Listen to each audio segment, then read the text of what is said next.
संत रविदास जी का जन्म चमार समुदाय में काशी नगर में हुआ। ये परमेश्वर कबीर जी के समकालीन हुए थे। परम भक्त रविदास जी अपना चर्मकार का कार्य किया करते थे, भक्ति भी करते थे। परमेश्वर कबीर जी ने काशी के प्रसिद्ध आचार्य स्वामी रामानंद जी को यथार्थ भक्ति मार्ग समझाया था, अपना सतलोक स्थान दिखाकर वापस छोड़ा था। उससे पहले स्वामी रामानंद जी केवल ब्राह्मण जाति के व्यक्तियों को ही शिष्य बनाते थे। उसके पश्चात स्वामी रामानंद जी ने अन्य जाति वालों को शिष्य बनाना प्रारंभ किया था। संत रविदास जी ने भी आचार्य रामानंद जी से दीक्षा ले रखी थी। भक्ति जो परमेश्वर कबीर जी ने स्वामी रामानंद जी को प्रथम मंत्र बताया था, उसी को दीक्षा में स्वामी जी देते थे। संत रविदास जी उसी प्रथम मंत्र का जाप किया करते थे। एक दिन संत रविदास को एक ब्राह्मण रास्ते में मिला और बोला, भक्त जी, आप गंगा स्नान के लिए चलोगे? मैं जा रहा हूँ। संत रविदास जी ने कहा कि मन चंगा तो कटौती में गंगा, मैं नहीं जा रहा हूँ। पंडित जी बोले कि आप नास्तिक से हो गए लगते हो, आप उस कबीर जी के साथ क्या रहने लगे हो, धर्म कर्म ही त्याग दिया है।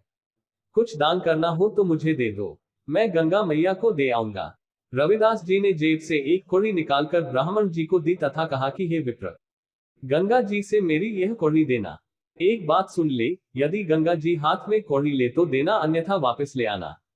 ये कहना कि हे गंगा, ये कौड़ी काशी शहर से भक्त रविदास ने भेजी है, इसे ग्रहण करे। पंडित जी ने गंगा दरिया पर खड़ा होकर ये शब्द कहे तो गंगा ने किनारे के पास हाथ निकालकर कौड़ी ली और दूसरे हाथ से पंडित जी को एक स्वर्ण गोल्ड का कंगन दिया, जो अति सुंदर व बहुमूल्य था। गंगा ने कहा कि ये कंगन परम भक्त रविदास जी को देना, कहना कि आपने मुझ गंगा को कृतार्थ कर दिया अपने हाथ से प्रसाद देकर। मैं संत को क्या भेद दे सकती हूँ, ये तुच्छ भेद स्वीकार करना। पंडित जी उस कंगन को लेकर चल पड़ा। पंडित जी के मन में लालच हुआ कि यह कंगन राजा को दूंगा, राजा इसके बदले में मुझे बहुत धन देगा। वह कंगन पंडित जी ने राजा को दिया, जो अद्भुत कंगन था। पंडित जी को बहुत सा धन देकर विदा किया और उसका नाम पता नोट किया। राजा ने वह कंगन रानी को दिया। रानी ने कंगन देखा तो अच्छा लगा, ऐसा कंगन कभी देखा ही नहीं था।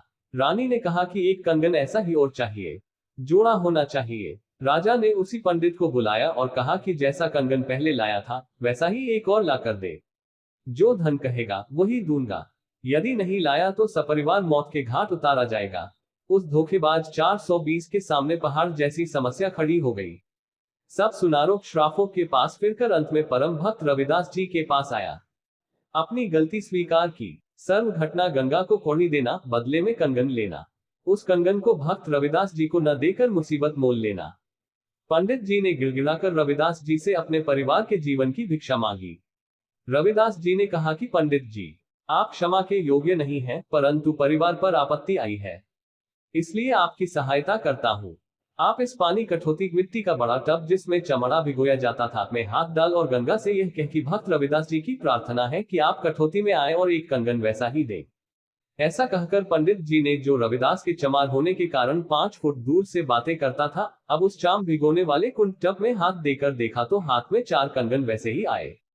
भक्त रविदास जी ने कहा कि पंडित जी, एक ले जाना, शेष गंगा जी को लौटा दे, नहीं तो भयंकर आपत्ति और आ जाएगी। ब्राह्मण ने तुरंत 3 कंगन वापस कुंड में डाल दिए और एक कंगन लेकर राजा को दिया। रानी ने पूछा कि यह कंगन कहां से लाए हो, मुझे बता। ब्राह्मण ने संत रविदास जी का पता बताया। रानी ने सोचा कि कोई स्वर्णकार गोल्डस्मिथ होगा और ढेर सारे कंगन लाऊंगी। रानी को एक असाध्य रोग था, पित्तर का साया भी था, बहुत परेशान रहती थी, सब जगह उपचार करा लिया था, साधु संतों का आशीर्वाद भी ले चुकी थी, परंतु कोई राहत नहीं मिल रही थी। रानी उस पते पर गई, साथ में नौकरानी तथा अंगरक्षक भी थे। रानी ने संत रविदास जी के दर्शन किए। दर्शन करने से ही रानी के शरीर का कष्ट समाप्त हो गया। रानी को ऐसा एहसास हुआ जैसे सिर से भारी भार उतर गया हो। रानी ने संत जी के तुरंत चरण छुए। रविदास जी ने कहा कि मुझ निर्धन के पास मालकिन का कैसे आना हुआ। रानी ने कहा कि मैं तो सुनार की दुकान समझकर आई थी गुरुजी, मेरा तो जीवन धन्य हो गया। मेरा जीवन नरक बना था रोग के कारण, आपके दर्शन से वह स्वस्थ हो गया। मैंने इसके उपचार के लिए कोई कसर नहीं छोड़ी थी, परंतु कोई लाभ नहीं हो रहा था। संत रविदास जी ने कहा कि बहन जी, आपके पास भौतिक धन तो पर्याप्त है, यह आपके पूर्व जन्म के पुण्यों का फल है। भविष्य में भी सुख प्राप्ति के लिए आपको वर्तमान में पुण्य करने पड़ेंगे। आध्यात्म धन संग्रह करो। रानी ने कहा कि संत जी, मैं बहुत दान धर्म करती हूँ। महीने में पूर्णमासी को भंडारा करती हूँ। आसपास के ब्राह्मणों तथा संतों को भोजन कराती हूँ। संत रविदास जी ने कहा। रानी ने कहा कि हे संत जी, मैंने एक ब्राह्मण गुरु बनाया है। रविदास जी ने कहा कि नकली गुरु से भी कुछ लाभ नहीं होने का। आप जी ने गुरु भी बना रखा था और कष्ट यथावत थे। क्या लाभ ऐसे गुरु से?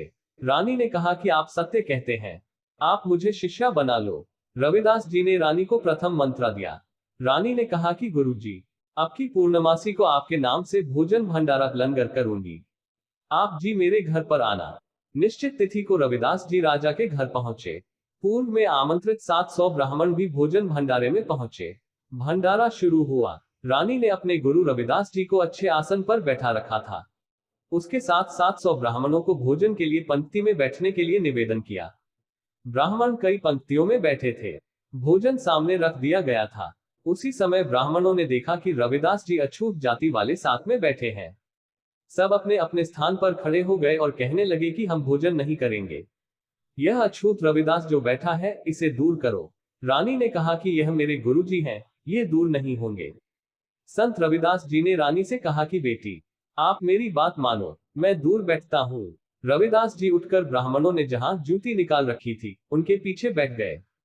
पंडित जन भोजन करने बैठ गए। उसी समय रविदास जी के 700 रूप बने और प्रत्येक ब्राह्मण के साथ थाली में खाना खाते दिखाई दिए। एक ब्राह्मण दूसरे को कहता है कि आपके साथ एक शूद्र रविदास भोजन कर रहा है, छोड़ दे इस भोजन को। सामने वाला कहता है कि आपके साथ भी भोजन खा रहा है। इस प्रकार प्रत्येक के साथ रविदास जी भोजन खाते दिखाई दिए। रविदास जी दूर बैठे कहने लगे कि हे ब्राह्मणगण, मुझे क्यों बदनाम करते हो? देखो, मैं तो यहाँ बैठा हूँ। इस लीला को राजा, रानी, मंत्राय सब उपस्थित गणमान्य व्यक्ति भी देख रहे थे। तब रविदास जी ने कहा कि ब्राह्मण कर्म से होता है, जाति से नहीं। अपने शरीर के अंदर खाल के भीतर स्वर्ण गोल्ड का जनेऊ दिखाया। कहा कि मैं वास्तव में ब्राह्मण हूँ, मैं जन्म से ब्राह्मण हूँ। कुछ देर सत्संग सुनाया। उस समय 700 ब्राह्मणों ने अपने नकली जनेऊ कच्चे धागे की डोर जो गले में तथा कौप के नीचे से दूसरे कंधे पर बांधी होती है, तोड़कर संत रविदास जी के शिष्य हुए। सत्य साधना करके अपना कल्याण कराया।